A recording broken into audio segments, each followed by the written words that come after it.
As I'd mentioned earlier, most people situate the Kashmir issue as dating back to 1947, which is when there was a partition between India and Pakistan, with the Muslim majority regions going to Pakistan and the Hindu majority regions going to India.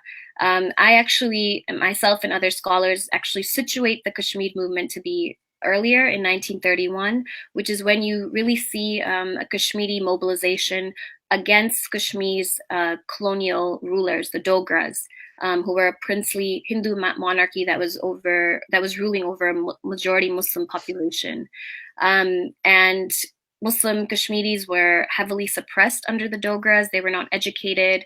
They weren't able to get employment. Most of them were, living under sheer poverty. But finally, sort of this middle class emerges, gets educated, and starts to advocate on their behalf for better education, better economic rights, and eventually sort of trying to envision a state for Kashmiris themselves. But what ends up happening is that movement then kind of pushes against what's happening at the time of partition. And Kashmiris are sort of forced to think of their political future within these two binaries of India and Pakistan. And probably most people at that time, because Kashmir was majority Muslim, would have gone to Pakistan.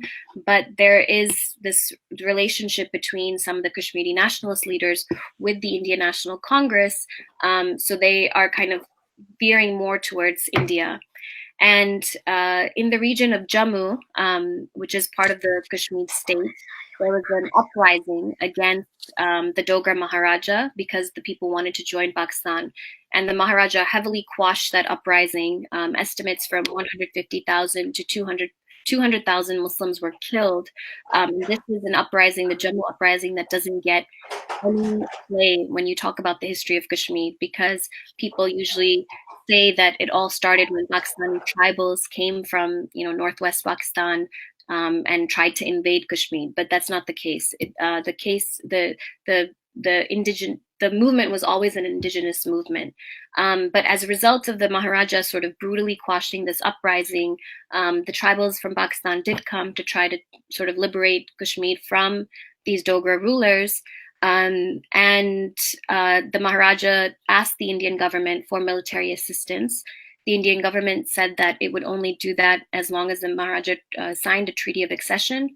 So he does that, and there's sort of a big question about whether he was forced to, whether he wanted to, but ultimately this treaty was signed, and it gives India the power over Kashmir's communications, defense, and foreign affairs. And it also says, and this is really important, that Kashmir, the future of the region, would be decided by reference to the people. And India and Pakistan then go to war. Pakistan ends up with 1/3 of the region. India has 2/3 of the region and takes the issue to the United Nations. So from the beginning, India itself internationalized the issue in an international forum, even though today it says that it's India's own internal matter that the international community has no say over. But the UN basically said that once there was a cessation of hostilities, that there should be a plebiscite that should be held in the region. And this plebiscite was never held.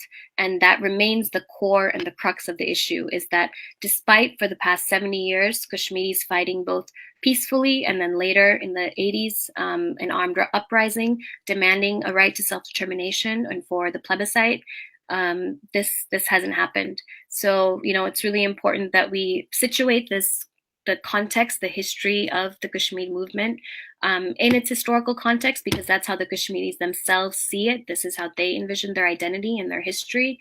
And unfortunately, the Indian government is completely trying to erase this history and make it just about an issue of these radical Islamist separatists that are sponsored by Pakistan, to separate Kashmir from India, when Kashmir was really never officially and legally a part of India to begin with.